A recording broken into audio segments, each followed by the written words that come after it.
இதுக்கு 200 கோடி 300 கோடியெல்லாம் செலவைக்கல. ஏன்னா எந்த நாய்க்கும் 100 கோடி சம்பளம் கொடுக்க வேண்டாமே.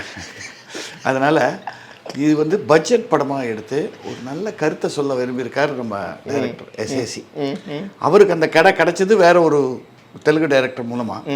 பட் கொஞ்ச நாளாகவே நீங்கள் பார்த்தீங்கன்னா அவர் பண்ணுற படங்கள்லாம் இந்த நியாயம் கேட்குற படங்களா நிறையா பண்ணுறாரு. ஆமாம். அதில் இதில் படத்தில் இந்த கேரக்டரே தர்மராஜ்னு வச்சுருக்காரு பேர். ஸோ இதை வந்து அவர் என்கிட்ட சொல்லும்போது அதான் சொன்னார், இது வந்து ஒரு நாய் வச்சு ஒரு படம் அப்படின்னு. நம்மளாம் என்ன நினைப்போம், யூஸ்வலாக ஒரு ஹீரோ இருப்பான், ஹீரோயின் இருப்பான், ஆமாம், நாய் வளர்ப்பான். அந்த நாய் வந்து சண்டை, இதுக்கு பதிலாக வில்லன் போய் கையை கடிக்கும் காப்பாற்றும், ஓடும், இதாக பண்ணும், அது யூஸ்வல். பட் அவர் அப்படி சொன்னார், இதில் வந்து ஹீரோவுக்கு நாய் ஃப்ரெண்ட் இல்லை சார், நாய் தான் ஹீரோ, அதுக்கு நீங்களாம் ஃப்ரெண்டு அப்படின்னாரு. அதை வச்சு தான் கதை. என்ன சொன்னேன், இது எப்படி சார் இது.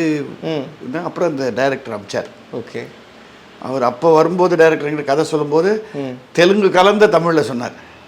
ஏன்னா தமிழை மறந்து தெலுங்கு நாயிடுவோன்ற பயம் இருந்தது, அப்படி சொன்னார் கதையை. பட் தி பேஸ் வந்து பியூட்டிஃபுல்லாக இருந்தது.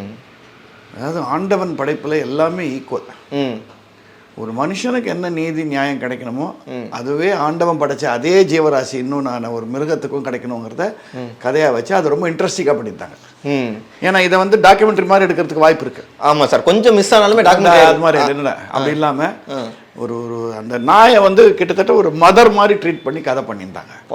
ஸோ அது சொல்லும்போது எனக்கு ஓகே, இது ரொம்ப முக்கியமான படம். இது ஓடுது ஓடலைங்கிறது மக்கள் கையில் இருக்கு.